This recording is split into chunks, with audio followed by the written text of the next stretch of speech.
नमस्कार, आदाब। आपके साथ मैं हूं फराज और चैनल है आज journey with Faraz Faiyaz.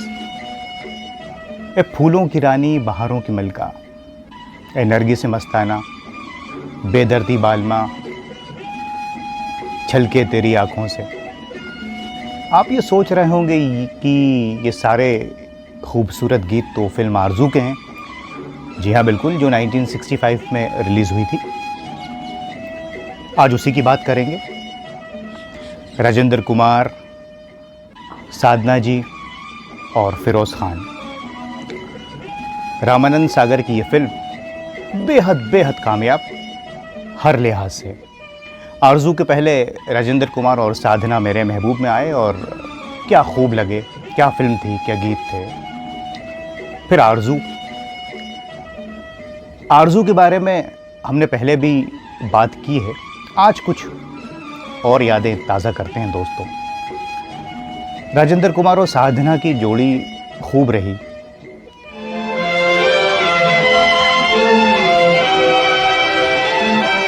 Good morning. Good morning. Thank you.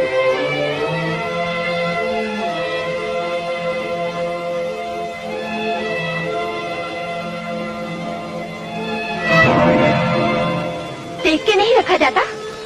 माफ कीजिए, मैंने जानबूझ के तो नहीं फेंका। मैं आप जैसे को अच्छी तरह जानती हूँ। मेहरबानी करके बेटियां बांध लीजिए, ट्रेन जाने वाली।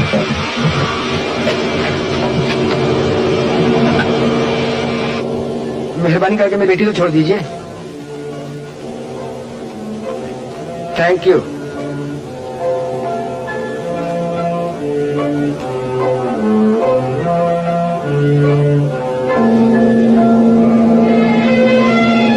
अब आप लोग अपनी बेटियां खोल सकते हैं। I am sorry.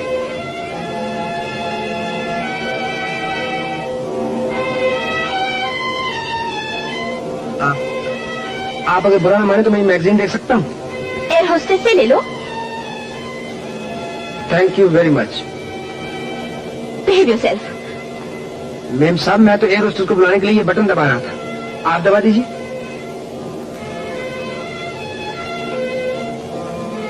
Thank you very much.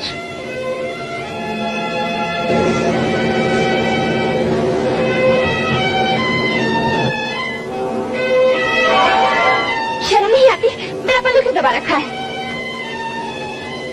माफ कीजिएगा, आपका पल्लू आपकी सीट में फंसा हुआ है। कहिए तो छुड़ा दूं? रहने दीजिए, मैं खुद छुड़ा लूंगी। देखिए देवी जी, ऐसा लगता है आपको मेरे यहाँ बैठने से बहुत ही तकलीफ हो रही है। मैं दूसरी सीट पे चला जाता हूँ। Thank you. एयरलाइंस वाले भी कैसे कैसे पैसेंजर बैठा लेते हैं। आप जैसे। Thank you very much for the compliment. You are welcome. इसके बाद एक फिल्म और आई थी, आप आए बाहर आए। आरज़ू का जब जिक्र होता है तो कश्मीर की वादियों में हम पहुंच जाते हैं। बर्फ में, फूलों में, गीत संगीत शंकर जयकिशन का। हसरत जयपुरी ने इसमें गीत लिखे। वैसे तो टीम थी शैलेंद्र, हसरत जयपुरी और शंकर जयकिशन की, लेकिन इस फिल्म में खाली हसरत साहब ने गीत लिखे। इसकी एक वजह ये भी रही कि उन दिनों शैलेंद्र साहब थोड़े बिजी थे। वो जो फिल्म बना रहे थे, खुद का प्रोडक्शन उनका था, तीसरी कसम। तो ये सारे गीत हसरत साहब ने लिखे। आरज़ू में आपको ये जानकर हैरत होगी कि इसमें पहले फिरोज़ खान साहब नहीं थे। ये कहानी है सरजू की, उषा की और रमेश की। रमेश का रोल लिखा गया था धर्मेंद्र साहब के लिए। रामानंद सागर चाहते थे कि धर्मेंद्र इस रोल को निभाएं। राजेंद्र कुमार ने बात की, आई मिलन की बेला में काम किया था इन दोनों ने साथ में, लेकिन धर्मेंद्र ने यह कहकर इनकार कर दिया कि इन दिनों अब मैं एज अ सोलो हीरो आ रहा हूँ, तो साइड रोल अगर मैं करूँगा तो उसका फ़र्क मेरे करियर पर पड़ सकता है। राजेंद्र कुमार ने कहा, आप सही कह रहे हैं, आपको मेरी शुभकामनाएं, आप काम करते रहें दूसरी फिल्मों में। फिर जुबली कुमार ने सोचा कि मनोज से बात की जाए, मनोज कुमार से। हरियाली और रास्ता वगैरह जो फिल्में हैं उसमें पहले राजेंद्र कुमार काम करने वाले थे, लेकिन मसरूफियत की वजह से ये फिल्में छोड़ दी, क्योंकि गूंज उठी शहनाई में काम किया था उन्होंने भट्ट साहब की। लेकिन ये फिल्म फिर मनोज कुमार को मिली और उसके बाद फिर हिमालय की गोद में भी उसमें काम किया। लिहाजा मनोज कुमार ने भी यही कहा कि मैं भी अब एज अ हीरो आने लगा हूं, तो साइड रोल करूंगा तो वो मुनासिब नहीं होगा। फिर राजेंद्र कुमार ने बहुरानी फिल्म देखी 1963 की, गुरुदत्त साहब और माला सिन्हा, फिरोज़ खान साहब थे उसमें। वो फिल्म जब राजेंद्र कुमार ने देखी तो ये सोचा कि रमेश के रोल में फिरोज़ फिट बैठेगा। उन्होंने फिरोज़ को अपने घर पर बुला लिया अपने भाई से कहकर। फिरोज़ खान आए, उन्हें बताया गया, खुशी खुशी आरजू के लिए उन्होंने हाँ कह दिया। साइनिंग अमाउंट की बात भी हो गई। अब राजेंद्र कुमार ने जब ये बात रामानंद सागर को बताई कि आपका हीरो मिल गया है, दूसरा हीरो, तो रामानंद सागर ने कहा कौन है? तो उन्होंने फिरोज़ खान का नाम ले दिया। रामानंद सागर फिरोज़ खान साहब को जानते नहीं थे ज़्यादा, कोई फिल्म भी नहीं देखी थी, तो वो थोड़ा घबराए। लेकिन राजेंद्र कुमार का ऑरा बहुत ज़बरदस्त था उस ज़माने में, उनकी बात मानी जाती थी। जुबली कुमार ऐसे ही थोड़ी वो बने। खैर, फिरोज़ खान साहब को इस फिल्म में लिया गया और बाद में उन्होंने किस तरह की एक्टिंग की, ऐसी अदाकारी की कि फिर वो सीधे ए ग्रेड के एक्टर्स में शामिल हो गए। और साधना जी के तो क्या कहने, बहुत खूबसूरत लगी मैं इस फिल्म में। हालांकि इसी फिल्म से थायराइड की बीमारी ने उन्हें घेरा और कई अगर आप सीन देखें तो उसमें वो लगता है आंखों पर असर। बीच में ये भी हुआ था कि रामानंद सागर ने राजेंद्र कुमार से कहा कि साधना की जगह किसी और एक्ट्रेस को ले लिया जाए, लेकिन राजेंद्र कुमार ने कहा कि नहीं, साधना इस फिल्म को पूरा करेगी और अच्छा रहेगा वो।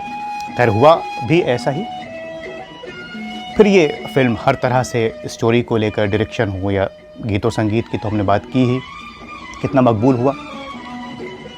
इसी तरह से फिल्म के क्लाइमेक्स के लिए भी एक्टर्स कितनी मदद करते थे डायरेक्टर की उस ज़माने में।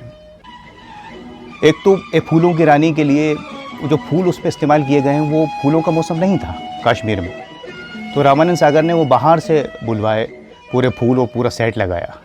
इस तरह से ये शूटिंग हुई, तो जबकि वो मौसम नहीं था। ये मेहनत करनी पड़ती है, तब जाके आरजू जैसी फिल्में बना करती हैं। इसी तरह से फिल्म का जो क्लाइमेक्स है, खूब बर्फबारी का जो आखिरी सीन है, अगर आप देखें, सब मिलन होता है राजेंद्र कुमार और साधना जी का, तो उसके लिए वेट किया उन लोगों ने। और रामानंद सागर ने कहा, सारे आर्टिस्ट थे, कि मुझे मालूम है आपका वक्त बहुत कीमती है, लेकिन ये जो बर्फ़बारी है इसको अगर हम कैप्चर करेंगे कैमरे में तो बहुत अच्छा रहेगा। सब लोग रुके और जब बर्फ़बारी कम हो गई फिर ये पूरा क्लाइमेक्स शूट किया, तो इस तरह से ये खूबसूरती नज़र आती है। ऐसा लगता है कोई पेंटिंग हो। आरजू शुरू से लेकर आखिर तक एक पेंटिंग लगती है, गीत संगीत।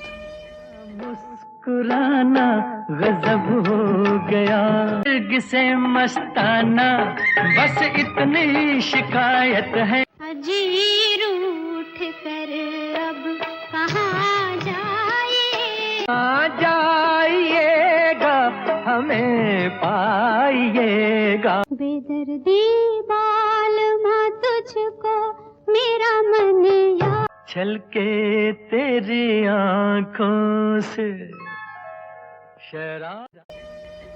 और डायरेक्शन, वादियाँ, डायलॉग, स्टोरी, त्याग बलिदान की लव स्टोरी, इस तरह से साहब ये पूरी फिल्म बनी जिसे हम बार बार देखते हैं। जुबली कुमार के क्या कहने, साधना की खूबसूरती के, उनके अदाकारी के क्या कहने, फिरोज़ खान साहब, नज़ीर हुसैन, महमूद। तो ये फिल्म की बातें हम जब करते हैं ना दोस्तों, तो ऐसा लगता है कि आरजू को फिर से देख लें। खैर, ये कुछ बातें थीं, उम्मीद है आपको पसंद आई होंगी। आपके पास भी कोई इन्फॉर्मेशन हो किसी फिल्म को लेकर तो हमसे ज़रूर साझा कीजिए। अगले कार्यक्रम में फिर मिलेंगे आपसे, तब तक के लिए आप अपना ख्याल रखें। आज बस इतना ही। नमस्कार, खुदा हाफिज़।